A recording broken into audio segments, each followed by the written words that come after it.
नमस्कार, मैं हूं अमित नंद और आप देख रहे हैं समाचार टाइम टीवी। उत्तर प्रदेश निकाय चुनावों के परिणाम आ चुके हैं। नवनिर्वाचित चेयरमैन, अध्यक्ष या मेयर अपनी अपनी जीत के जश्न में हैं। इस समय मौजूद हूं धामपुर नगर पालिका में और हमारे साथ मौजूद हैं नवनिर्वाचित चेयरमैन रवि चौधरी जी। उनसे जानेंगे क्या कुछ प्राथमिकताएं हैं उनकी धामपुर नगर पालिका को लेकर के और किन मुद्दों पर वो यहाँ पर काम करने जा रहे हैं। सबसे पहले बहुत बहुत बधाई, बहुत बहुत शुभकामनाएं आपको। धन्यवाद धन्यवाद। रवि जी, क्या कुछ प्राथमिकताएं रहने जा रही हैं धामपुर के विकास को लेकर के इस बार? देखिएगा, प्राथमिकता तो फिलहाल जैसे बरसात आ रही है, अब मैंने क्रमवार सूची बना ली है। तो पहले तो जितने भी नाले हैं नाली हैं उनकी सफाई होनी है, जिससे कि जो बरसात के टाइम में जो जल भराव की समस्या आती है उससे जनता को ना जूझना पड़े। उसके बाद सौंदर्यकरण से भी संबंधित बहुत सारी चीज़ें हैं जो कार्य होने हैं और धामपुर की जनता को 6 महीने के अंदर अंदर धरातल पर कार्य होते हुए दिखाई देंगे। देखा रवि जी, सत्ताधारी दल के प्रत्याशी को नकार कर धामपुर की जनता ने आप पर भरोसा जताया है, तो किस तरह देखते हैं जनता के विश्वास को किस तरह बनाए रखेंगे इन 5 वर्षों तक? देखिएगा, धामपुर की जनता का माइंड सेट हो चुका था। उन्होंने धामपुर की जनता ने जाति, धर्म और पार्टी से ऊपर उठकर धामपुर के विकास के लिए वोट दिया है। मैं जिस जाति से आता हूँ, गुजर हूँ मैं जाति से, और मेरी बिरादरी के यहाँ 50-60 वोट ही होंगे मुश्किल से।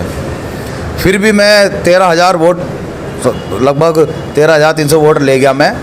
तो उसके पीछे कारण यही है, जो व्यक्ति 365 दिन 24 घंटे पब्लिक के बीच में रहेगा वो ही कामयाब होगा। जनता उसे पसंद करती है। अब ये कि साहब हवाई कोई नेता आ जाए बाहर से, 10-15 साल गायब रहे, फिर खरीद के या किसी सेटिंग से किसी पार्टी का टिकट लिया, सोचने लगेगी जनता पुरानी चीज़ें भूल जाएगी, कामयाबी हो जाएगी। ऐसा नहीं है। जनता बहुत जागरूक है, वो जानती है उनके क्या अधिकार है और उन्होंने किसे वोट करना है, कौन धामपुर का विकास कर सकता है। और जो मेरी जीत है, धामपुर की जनता की जीत है। देखा रवि जी, कयास लगाए जा रहे थे कि एक बार फिर से यहाँ पर भारतीय जनता पार्टी अपनी जीत दर्ज कर सकती है, लेकिन धामपुर की सियासत में आपने उसको बदला है। 13,366 मत प्राप्त किए हैं और कहीं ना कहीं जो है आपको एक बेहतरीन जीत, यानी कि दुगने का अंतर यहाँ पर देखने को मिला है, जीत का जो अंतर रहा है। तो इसको क्या मानते हैं, इसके पीछे क्या वजह मानते हैं? जनता का प्यार या आपकी मेहनत? देखिएगा, इसके पीछे तो मैं परमपिता परमेश्वर का धन्यवाद दूंगा, जिनके वजह से ऊपर वाले ने सब कुछ इतना अच्छा चुनाव संपन्न हो गया। धामपुर की जनता का इतना प्यार मुझे मिला और निश्चित तौर पर धामपुर की जनता को इसका क्रेडिट जाता है, इस शानदार जीत का, कि उन्होंने धामपुर के विकास के लिए वोट दिया। और जो आपने बात करी भाजपा की भाजपा अपना जीत का दावा कर रही थी, भाजपा की स्थिति धामपुर में बहुत ज़्यादा ख़राब है। अब ड्राइंग रूम में बैठ कर राजनीति नहीं चलती कि आप एसी रूम में बैठ गए, वहीं से बैठ कर सारे समीकरण लगा दिए, सोच लिया कि आपको हर चुनाव में मोदी जी और योगी जी के नाम का फ़ायदा हो जाएगा। अब ऐसा नहीं होता। हर चीज़ की प्राथमिकता अलग होती है। विधानसभा में लोगों की प्राथमिकता अलग होती है, लोकसभा का चुनाव में अलग ट्रेंड पर लड़ा जाता है। ऐसी नगर पालिका का चुनाव है। अब आदमी हर चीज़ में हिंदू, मुस्लिम, योगी जी और मोदी जी को ले आएंगे या पाकिस्तान का मुद्दा उठा लेंगे, तो ये नकारात्मक राजनीति का दौर खत्म हो चुका है। जनता बदलाव की ओर देख रही है और आप देखना इसके दूरगामी परिणाम होंगे। जो ये नगर पालिका का चुनाव हुआ है, आपको आने वाले विधानसभा चुनाव में और लोकसभा चुनाव में भी इसका असर दिखाई देगा। तो क्या मानते हैं धामपुर नगर पालिका में किस तरह की समस्याएं बनी हुई है जो बरसात को छोड़ करके जो एक विकसित धामपुर बन सके और उसकी एक अलग पहचान बने? देखिएगा, अभी तक जो डेवलपमेंट के काम होते थे धामपुर में, क्या होता था, जो अच्छी सड़कें हैं सीसी की, उन्हें तोड़ा जाता था, फिर उन्हें बनाया जाता था। स्पीड ब्रेकर बना दिए, 1 साल 6 महीना उन्हें फिर तोड़ दिया, फिर दूसरे स्पीड ब्रेकर बना दिए। जो सौंदर्यकरण का इनका था ना, सिर्फ सड़क का, अच्छी सड़कों को तोड़ना फिर उसे दोबारा बनाना। ये तो कहीं ना कहीं जो भ्रष्ट नगर पालिका की तरफ इशारा करता है। भ्रष्टाचार तो जमकर था। आप ये लगाइएगा कि धामपुर में कोई भी नॉट ए सिंगल पर्सन ये नहीं कह सकता जिसे प्रधानमंत्री आवास योजना का लाभ मिला हो और उसने बिना कमीशन दिए उसकी किस्त आई हो। इतना भ्रष्टाचार था। उससे कैसे निपटेंगे, किस तरह से उभरेंगे? देखिएगा, ये सब चीज़ डिपेंड करती है निज़ाम में, कौन बैठा है कुर्सी पर। मेरी पहली प्राथमिकता है कि मैंने कह दिया है नगर पालिका में जो आए थे कुछ कर्मचारी कि मैंने जब मेरा शपथ ग्रहण हो जाए उसके बाद नगर पालिका में बोर्ड लगा देना कि दलालों को आना मना है। नगर पालिका भ्रष्टाचार, इन सब चीज़ों का इम्प्लीमेंट कैसे होगा? भ्रष्टाचार को मुक्त करना। इम्प्लीमेंट कैसा होगा? जब आपका चेयरमैन जो बैठा है, जो मुखिया किसी भी चीज़ का, किसी भी विभाग में हो, अगर मान लीजिएगा आपके मुख्यमंत्री ईमानदार हैं तो किसी और मंत्री की हिम्मत नहीं होती, आपका प्रधानमंत्री ईमानदार है तो किसी और मंत्री की हिम्मत नहीं होती कि वो दलाली कर सके या कमीशनखोरी कर सके। अगर आपका कुर्सी पर बैठा चेयरमैन ईमानदार है तो वहाँ के जो कर्मचारी हैं उनकी भी हिम्मत नहीं है कि वो भ्रष्टाचार कर सकें। आप कार्य होंगे ईमानदारी के साथ होंगे और 6 महीने के अंदर अंदर धरातल पर कार्य होते हुए लोगों को ईमानदारी के साथ दिखाई देंगे। चेयरमैन साहब, भ्रष्टाचारी और कमीशनखोरी की जड़ें तो इतनी मजबूत हो चुकी हैं, इनको कैसे हिला पाएंगे?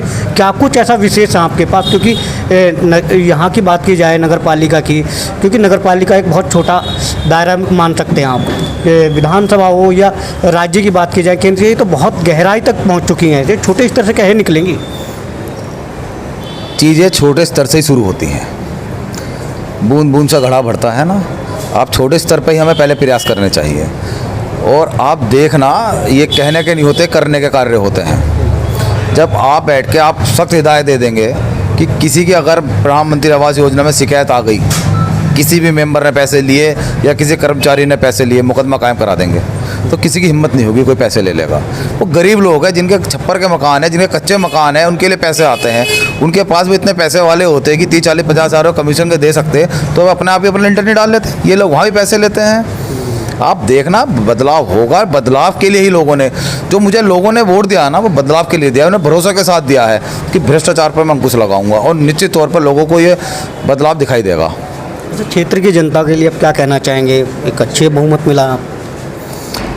मैं क्षेत्र की जनता से यही कहना चाहूँगा, जिस तरह से आपने धामपुर नगर पालिका में मुझे वोट दिया है, आने वाले हर इलेक्शन में, किसी भी चुनाव में प्रत्याशी को देखिए, कौन प्रत्याशी आपके बीच में है, चाहे विधानसभा का हो चाहे लोकसभा का हो, जो आपके विकास कार्यों में और आपके सुख दुख में हमेशा आपके साथ रह सके, जो 24 घंटे 365 दिन अवेलेबल हो, उसे वोट देना चाहिए। ना कि पार्टी बेस पर आके कहीं भी ऐसा होता है ना कि साहब बह गए रो में बह गए यार, चलो, ना भी चाहते हुए भी कभी कभी ऐसी स्थिति रहती है कि पार्टी को देना चाह रहे हैं लेकिन कैंडिडेट बुरा है। लेकिन क्या होगा, आपने पार्टी को वोट दिया लेकिन कहीं ना कहीं वो कैंडिडेट को तो जा रहा है। तो मेरा कहने का मतलब है कि कैंडिडेट को वोट देना चाहिए, ना कि पार्टी को वोट देना चाहिए। प्रत्याशी देखकर वोट करना। हाँ, प्रत्याशी देखकर वोट करना चाहिए। पार्टी मत देखो, पहले प्रत्याशी देखो।